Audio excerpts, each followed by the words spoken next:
சட்டமன்றத்தில் வந்து ஆளுநருடைய உரை வாசிப்பார்கள். அப்போ ஆளுநர் உரை வாசிக்கும் பொழுது இவன் எழுதி கொடுத்துருக்கிறதெல்லாம் பார்த்தா ஆளுநருக்கு கோபமாக வருது.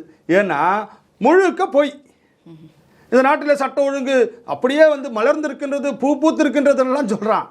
ஆனால் சட்ட ஒழுங்கு, போதை, கஞ்சா, கொலை, கொள்ளைகள் மிக கொடுமையாக அதிகமாக இந்த தமிழகத்தில் நடந்து கொண்டிருக்கிறது. அதை எப்படி அவர் படிக்க முடியும்? சபாநாயகர் அப்பாவா தான் சொல்றாரு, ஒரு ஆட்சினா நிறை குறைகள் எல்லாமே இருக்கும், அதுக்குன்னு சொல்லிட்டு அதுல வந்து கவர்னர் அரசியல் பண்ணக்கூடாது அப்படின்னு. அது எப்படிங்க? அவங்க எழுதி கொடுத்ததே பொய்ன்னு தான் அவர் சொல்றாரு. அவர் எழுதி கொடுத்த அத்துணை விஷயங்களிலும் இருக்கக்கூடிய பொய்களை அவர் என்ன பண்றாரு, உண்மை டேட்டாவை அவர் எடுத்து சொல்றாரு. இதை நான் படிக்க முடியாதுங்க, இதில் இருக்கிறதுலாம் பொய்யுங்க, இது எப்படிங்க நான் ஆளுநராக இருந்து படிக்க முடியும்?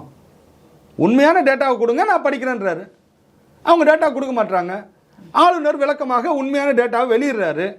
அங்கே அவரால் வந்து இந்த பொய்யை என்னால் வந்து என் வாயால் சொல்ல முடியாதுன்னு சொல்லிட்டு அவர் வந்து தவிர்க்கிறாரு. அரசியலமைப்பு சட்டத்தின்படி தான் கவர்னர் இருக்கார். திமுகவின்படியோ அல்லது இவங்க கொள்கையின்படியோ எல்லாம் கவர்னரை வைக்க முடியாது. காங்கிரஸ் இருக்கும்போது கவர்னர் இருந்தாங்களே. அப்போ நீங்கள் 10 ஆண்டு காலம் காங்கிரஸ் ஆட்சியில் இருந்ததல்லவா, அப்பொழுது கவர்னர் வேண்டான்னு நீங்கள் சொல்லியிருக்கிறது தானே.